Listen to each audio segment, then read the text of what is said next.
The night the truth first cracked open, the rain had already been falling for hours. It wasn't the kind of rain that came with thunder or fury, but the quiet kind, steady, cleansing, and merciless. It dripped down the windows of the Harper family's old brick home as if trying to wash away decades of tension buried inside those walls. But some things can't be washed clean. And on that particular evening, a secret worth 8.2 win was beginning to surface, one quiet detail at a time. In a town where everyone believed they knew the Harpers, a family of local prestige, charitable appearances, and polite Sunday smiles, no one could imagine how deep their fractures truly ran. Inside the dimly lit study, the only sound was the slow turning of a brittle page. A stack of documents lay on the mahogany desk. Each one yellowed at the edges like they had been waiting, patiently, for someone brave enough to confront them. But bravery wasn't what pulled the truth forward. It was desperation. A quiet, simmering desperation from a man named Daniel Harper, the eldest biological son, who had returned home after a decade of distance, only to stumble into a legacy rewritten without his knowledge. What he found in that cold room was not merely paperwork, but an erasure, carefully constructed, meticulously signed, and designed to leave him and his sister with nothing. Before the moment of discovery, before the betrayal was exposed, Daniel had believed that returning home was simply a duty, a final goodbye.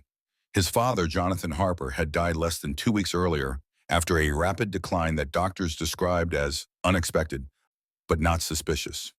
Reports suggested an aggressive heart condition. Witnesses recalled the family stepmother, Elizabeth Harper, standing quietly at his bedside, a portrait of calm grief. But calm grief could be many things. It could be genuine sorrow. It could be carefully rehearsed. And sometimes it could be a mask worn by someone who has already secured everything they wanted long before the funeral roses even began to wilt. On the night Daniel found the documents, the house felt unnaturally still. Elizabeth had already retreated to her wing of the home, where the doors remained closed, the curtains always drawn. She claimed exhaustion from weeks of caregiving. Daniel didn't believe her, but he also didn't care to argue. He was too consumed by the paperwork he had been asked to sort through. Old medical files, antique receipts, and a sealed envelope from his father's attorney that Elizabeth had conveniently forgotten to hand over. And that oversight, as she called it, was the first mistake. When Daniel finally slid open the envelope, a thin film of dust rose into the air. Inside were 2 pages, simple, typed, legally binding, a revised will, signed 6 months before Jonathan's death. And in those 2 pages, Daniel found himself and his sister erased. Not reduced, not minimized, erased. The 8.2 estate, built from decades of hard labor, smart investments, and land Jonathan had inherited from his own parents, now belonged entirely to Elizabeth Harper, the woman they barely tolerated, the woman who entered their lives with soft smiles and relentless charm, the woman who changed everything after Jonathan's first wife, the children's mother, died. Daniel's hands began to tremble. The rain outside intensified, tapping against the window like impatient fingertips. Something wasn't right. Not with the timing, not with the wording, and definitely not with the signature. There was a slant, a hesitation in the strokes that didn't match his father's steady hand. But doubt is a careful poison, too easy to drink, too easy to justify. He needed answers, and there was only one person who seemed to have them all. Before we go deeper into this chilling case, take a moment to anchor yourself in the mystery. Let me know in the comments where you're joining from tonight, and tell me, if this happened in your family, what would you do first? Confront the truth head-on, or wait in silence until the evidence speaks for itself? Your thoughts help shape these investigations and keep us uncovering the secrets others might want to keep buried. Jonathan Harper was not an easy man to understand, but he had always been consistent about one thing. His children would be provided for. Every birthday, every milestone, every long-distance call ended with the same promise. Everything I'm building is for you. And for most of their lives, Daniel and his sister Emily believed him. Growing up, they lived in a modest but warm home, one filled with laughter before tragedy found them. Their mother, Anna Harper, died after a sudden illness when Daniel was just 17. The grief fractured their household. Jonathan buried himself in work. Emily withdrew. Daniel left for college early, and the silence between them widened until it seemed permanent. But then Elizabeth arrived. She was younger than Jonathan by almost 20 years, polished, graceful, and always prepared with the right words at the right time. Jonathan met her at a charity fundraiser, and witnesses recalled their chemistry being instant. She became a regular presence at events, then at family dinners, then in Jonathan's life in a way that couldn't be undone. To Daniel and Emily, she was an outsider. To Jonathan, she was a second chance. In the early years, she made every effort to win the children over, hosting holiday parties, sending thoughtful gifts, asking about their studies. Yet beneath the friendly surface lived something colder, an awareness of the distance between stepmother and stepchildren, and a subtle understanding that power shifts quietly in families shaped by grief. Reports suggested she managed Jonathan's appointments, organized his business meetings, and slowly integrated herself into every part of his decision-making. At first, no one questioned it. Jonathan seemed happier, more grounded, more alive. And in quiet moments, even Emily believed Elizabeth might truly care about their father. But time changes people, or maybe it simply reveals who they really are. When Jonathan's health began to fail, there were no dramatic scenes, no emergency calls, no frantic panic. It began quietly with fatigue he couldn't explain, dizziness that appeared without warning, and a cough that lingered longer than it should have. Elizabeth handled his doctor's visits. She controlled the flow of information. And each time Daniel or Emily asked for updates, she offered vague reassurances and reminders that Jonathan needed rest, not stress. Still, witnesses recall moments that didn't make sense. Jonathan missing important business meetings, his voice sounding thinner during phone calls, a sudden withdrawal from friends he had known for decades. Several reported that when they attempted to visit, they were turned away at the door by Elizabeth herself, claiming that Jonathan was sleeping or too tired or unable to speak today. And while none of these actions were illegal, they were unusual for a man who had once lived such a vibrant, public life. The turning point came one night in late October when Jonathan collapsed in his bedroom. Elizabeth was the only one home. By the time paramedics arrived, it was too late. The cause of death was listed as cardiac failure, a conclusion that Daniel accepted at first because grief has a way of dulling suspicion. But now, standing in the study with the revised will in his hands, suspicion was all he had left. He read the document line by line, his eyes burning with disbelief.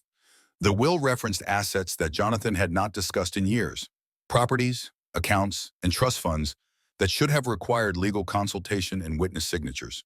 But the witnesses listed were two people Daniel had never heard of, and the attorney's signature at the bottom did not match the one he remembered from childhood meetings. Something was wrong, deeply wrong. As Daniel kept examining the papers, he noticed a faint indentation on the back of the final page. Not ink, pressure, as if someone had signed over another piece of paper beneath it. And that indentation, barely visible in the lamplight, revealed the edge of a name that didn't belong on any official document. It was the first indication that the truth was much darker than he feared.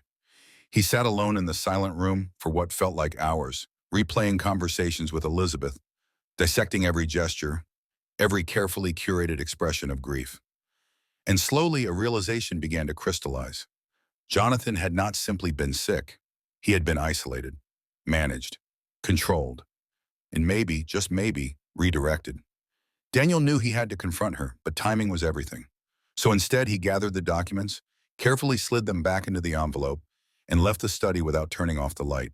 He needed clarity, he needed allies, and he needed to find out who the attorney on the will really was. He went upstairs to the guest room where Emily was staying. She was sitting on the edge of the bed, staring at an old photograph of their parents, the last picture taken before their mother got sick. Her eyes were red, exhausted not from tears, but from something heavier, a tension that had been building since the funeral. Daniel said quietly, "We need to talk." She looked up, immediately sensing the weight in his voice. "What happened?" Daniel took a deep breath. "It's about the will. Dad didn't leave us anything. Not a cent." Emily didn't react at first. She didn't gasp or cry. She merely closed her eyes as if she already knew this deep down and had been waiting for him to confirm it. "She did something," Emily whispered. "I've felt it for months." "What do you mean?" Daniel asked. Emily hesitated. Then she confessed something she had kept to herself. Something that made Daniel's stomach tighten. "2 weeks before he died," she said, "Dad called me. He sounded scared. He said he felt like people were making decisions for him." Daniel froze. "And he said," Emily continued, her voice trembling, "that he needed to talk to us, both of us. But then he never called again."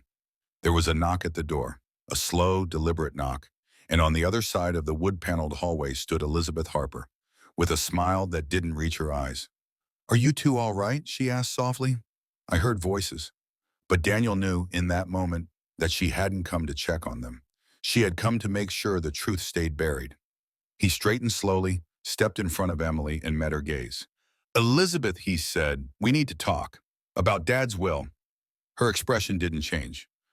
Not at first, but her eyes flickered. Barely, but enough. And that flicker told Daniel everything. She knew. She had always known. And now she realized he knew too. The silence between them stretched out like a thin wire pulled so tight it could snap at any moment. Finally, Elizabeth stepped back with a controlled breath. "Come to my study in the morning," she said lightly. "I'll explain everything then." But Daniel didn't believe her, because explanations are what innocent people offer. And what Elizabeth offered was something else entirely. As she turned away, the light from the hallway cast her shadow long across the floor, sharp, deliberate, and unmistakably untrustworthy.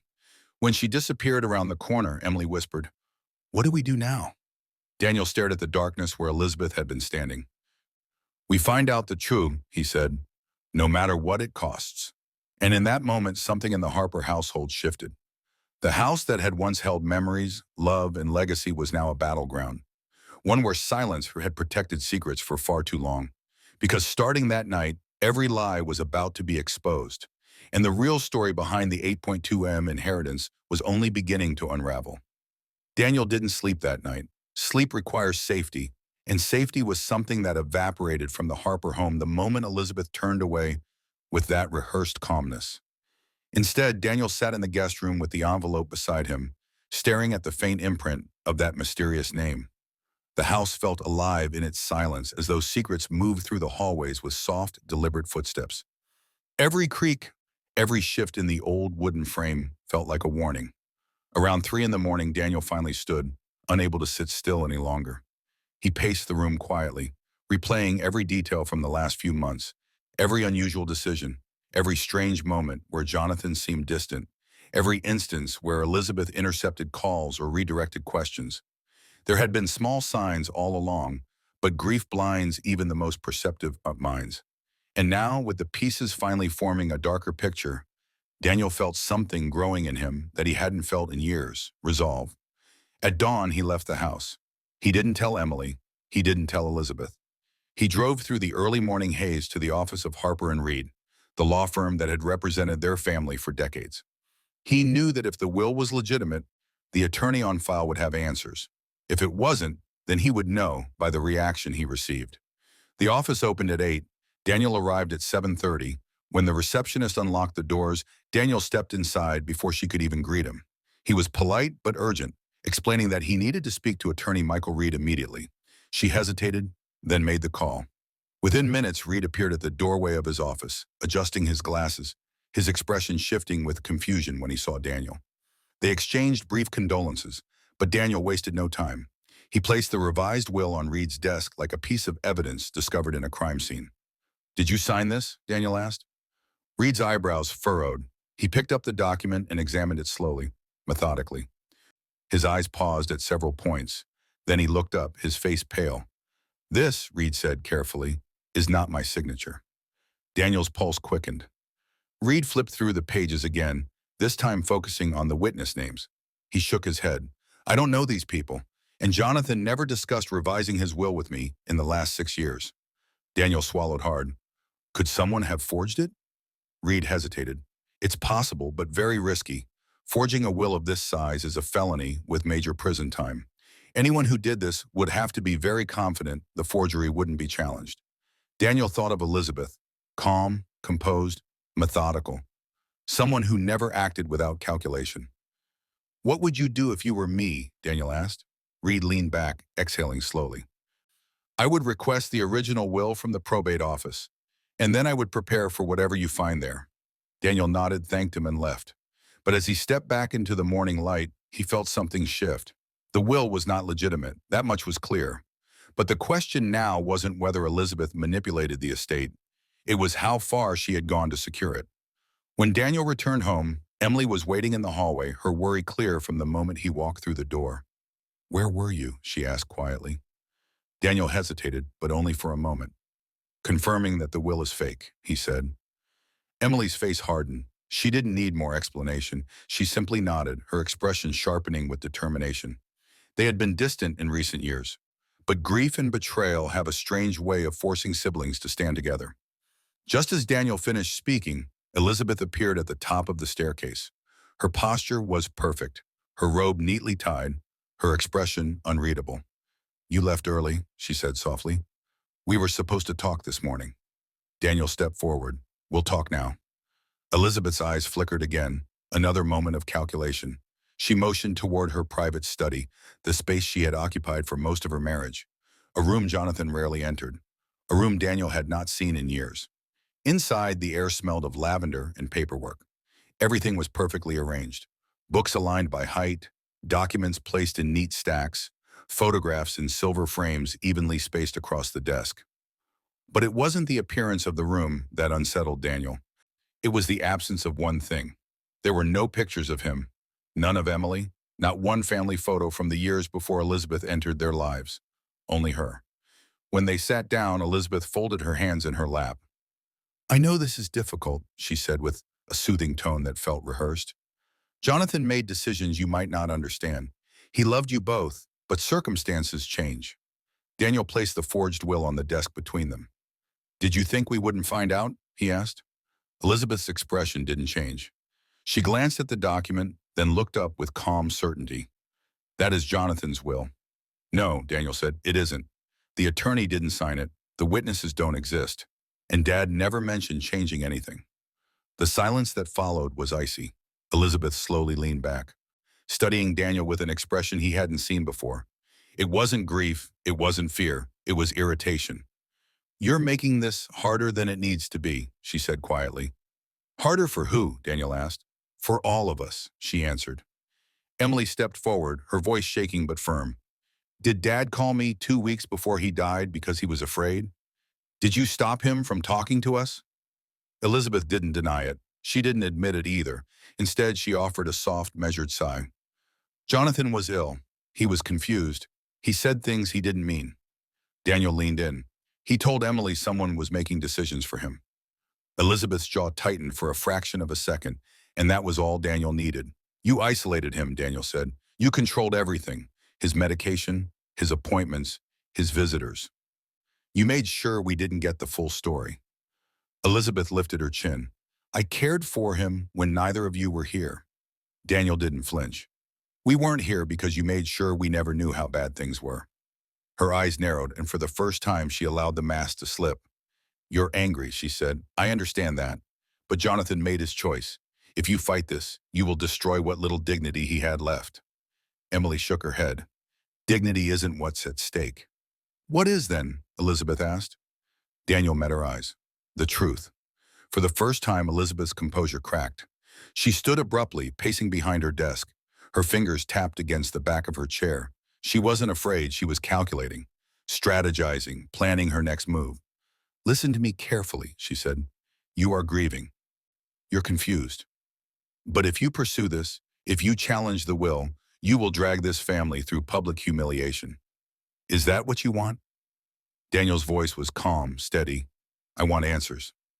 Elizabeth walked back to the desk, placed her hands on the polished wood, and leaned forward. "Some answers," she whispered, "will ruin you." The threat hung in the air like smoke. Daniel lifted the envelope. "We're going to the authorities. Today." Elizabeth's eyes widened, not in fear, but in cold disbelief. "For what? A legal document? You have no proof of wrongdoing." "Not yet," Daniel said, "but we will." Elizabeth stared at him for a long moment. Then unexpectedly, she smiled. A slow, chilling smile. "You think you understand what happened," she said softly, "but you don't know anything." And with that, she sat back down, calmly crossed her legs, and dismissed them with a wave of her hand. "Do what you need to do. The truth won't change." Daniel didn't respond. He turned and walked out of the room, Emily close behind him. But as they stepped into the hallway, they both heard it. A soft click. The sound of a lock turning. Elizabeth had locked the study door behind them. Emily grabbed Daniel's arm. "Why would she do that?" Daniel didn't answer. He stared at the closed door with a sinking realization. She wasn't preparing for a conversation. She was preparing for a battle. That afternoon, Daniel and Emily drove to the county courthouse. They filed a request for the original will, submitted a formal challenge, and gave their initial statements. The probate clerk, a middle-aged woman with sharp eyes, reviewed the forged will with a deep frown. "These signatures," she said quietly, "don't match anything we have on record." A case number was assigned. An investigator from the probate office was contacted, and within hours the Harper estate became an open file. But it didn't end there, because when the investigators searched the registry for Jonathan Harper's original will, the one created 2 years after his first wife died, he couldn't find it. The file was gone, deleted, or removed. The clerk checked the archives, nothing, backup scans, empty. The digital entry, accessed 3 times in the last 6 months, each time from the same user account, Elizabeth Harper. Daniel felt his breath leave him. Even the investigator looked disturbed. "This is deliberate," the clerk whispered. Emily swallowed hard. "What do we do now?" Daniel looked at her, then at the investigator, then at the empty file where their father's will should have been. "We keep going," he said, "because whatever she's hiding, it's bigger than the estate." The investigator nodded. "I'll open a formal inquiry, but be careful. If what you're suggesting is true, she didn't do this alone." Daniel froze. The imprint on the back of the forged will. That faint indentation. That unfamiliar name. He pulled out the page again, held it toward the investigator, and pointed. "Can you lift this?" Daniel asked. The investigator studied the indentation. "Possibly, but if the name underneath this signature belongs to who I think it does..." He didn't finish the sentence. He didn't need to, because the truth was about to unravel in ways none of them were prepared for. The investigator's office was colder than the courthouse, with filing cabinets lining the walls like tall metal sentries guarding decades of buried truths. Daniel and Emily sat in the 2 chairs facing the investigator's desk, watching as he adjusted a small magnification device over the imprint on the back of the forged will. The faint ridges on the paper slowly sharpened into something recognizable, something dangerous. A name, written in bold, confident strokes, someone who had signed another document while the forged will was placed beneath it. The investigator exhaled slowly. "This is a problem," he murmured. Daniel leaned forward. "Whose name is it?" The investigator hesitated, not because he didn't know, but because he understood exactly what the name meant. "It belongs to a notary public," he said finally. "Someone who works privately with high-asset estate transfers." Emily frowned. "A notary? That doesn't sound suspicious." "It shouldn't be," the investigator said, "but this particular notary has been flagged before. Twice." "Flagged for what?" Daniel asked, almost afraid of the answer. The investigator lowered his voice. "Irregular signatures, questionable verifications, and a pattern of involvement in contested wills." Emily's breath caught. So Elizabeth didn't act alone. "Based on this," the investigator said, tapping the paper gently, "it's very likely she had help, someone who knew the system, someone who understood how to manipulate official paperwork without drawing immediate attention." Daniel's pulse pounded in his ears. The room felt smaller suddenly, the walls closing in. He had come into this investigation expecting deceit, maybe selfishness, maybe manipulation, but a coordinated act involving a known notary with a history of fraudulent verifications, that meant something else entirely. Premeditation. The investigator picked up the forged will again. "This isn't a sloppy forgery," he said. "This is calculated, professional, the kind of thing someone either pays a lot of money for or plans far in advance." Emily swallowed. "So what happens now?" "I file for an emergency forensic review," he replied. "We'll compare the signature to confirmed samples, pull bank transfers, and check whether this notary had contact with your stepmother. But be prepared. If she orchestrated this, she'll know the system is closing in. People like her don't sit still when they realize they're exposed." Daniel didn't need to be reminded. He could already feel it. The moment he and Emily walked out of the courthouse earlier, they had crossed a line. They were no longer grieving children. They were suspects in Elizabeth's eyes. Obstacles, threats, and threats get dealt with. When they returned home, the house was silent. Too silent. Elizabeth's car was in the driveway, but the inside of the home felt emptied of warmth, as though whoever lived there had already started preparing for a fight. Emily headed to the kitchen to get water, while Daniel climbed the stairs toward his father's old bedroom. It was difficult to step inside. The scent of his father's cologne still lingered faintly in the air, mixed with the sterile notes of medication. The bed was neatly made, but something in the room felt off. A drawer slightly open, a photo frame turned face down, a lamp unplugged. Small things, but things Jonathan would never have left out of order. Daniel walked slowly toward the nightstand. He remembered how his father used to keep a small leather notebook inside it, a place where he wrote reminders, business notes, and sometimes personal reflections. When Daniel opened the drawer, the notebook was gone. He felt a chill crawl up his spine. The second drawer was empty too. The third still held something, a single pill bottle. The label was peeled halfway off. Daniel picked it up, turning it over in his hands. There was only one capsule left inside. The prescription name was smudged, but the clinic's number was still readable. "Em," he called out, "come here." Emily hurried upstairs. When she saw the pill bottle, her face tightened. "Dad didn't take this," she whispered. "He never mentioned this medication." Daniel flipped the bottle, scanning for the prescribing doctor. The name was unfamiliar. "Do you think Elizabeth?" Emily cut him off. "Yes." Daniel didn't argue. They were past denial now. The pattern was forming. Isolation, forged documents, deleted files, unfamiliar medication, and a stepmother whose grief seemed practiced instead of raw. "We need to bring this to the investigator," Emily said. Daniel nodded, slipping the bottle into his jacket pocket. Before they could leave the room, a soft sound drifted up from the first floor, the front door opening and closing. Emily froze. "She's home," she whispered. "No," Daniel said quietly. "She never left." They moved toward the hallway, but before they could descend the stairs, Elizabeth's voice floated up from the living room, calm, smooth, controlled. "Daniel, Emily, come down, please." Daniel felt Emily's hand wrap around his arm. Her grip was tight, almost trembling. "Stay behind me," he whispered. They descended the stairs slowly. Elizabeth stood in the center of the living room, her posture elegant, her expression unreadable. The morning light filtered through the curtains, casting long shadows across the floor. She held a cup of tea, raising it to her lips with perfect steadiness. "You two look worried," she said softly. "Is everything all right?" Daniel didn't answer. He stepped forward. "We found Dad's medication." Elizabeth raised her eyebrows. "And?" "It wasn't prescribed by his regular doctor," Daniel said. "Why didn't you tell us he was taking something new?" Her smile twitched, just slightly. "Jonathan had many health concerns. I didn't think you needed every detail." Emily stepped forward. "But you did think we needed to be erased from his will." For the first time, Elizabeth's expression cracked. It wasn't guilt. It wasn't remorse. It was annoyance. She set down her teacup with a quiet click. "I told you," she said calmly. "Jonathan made his decisions." Daniel met her gaze.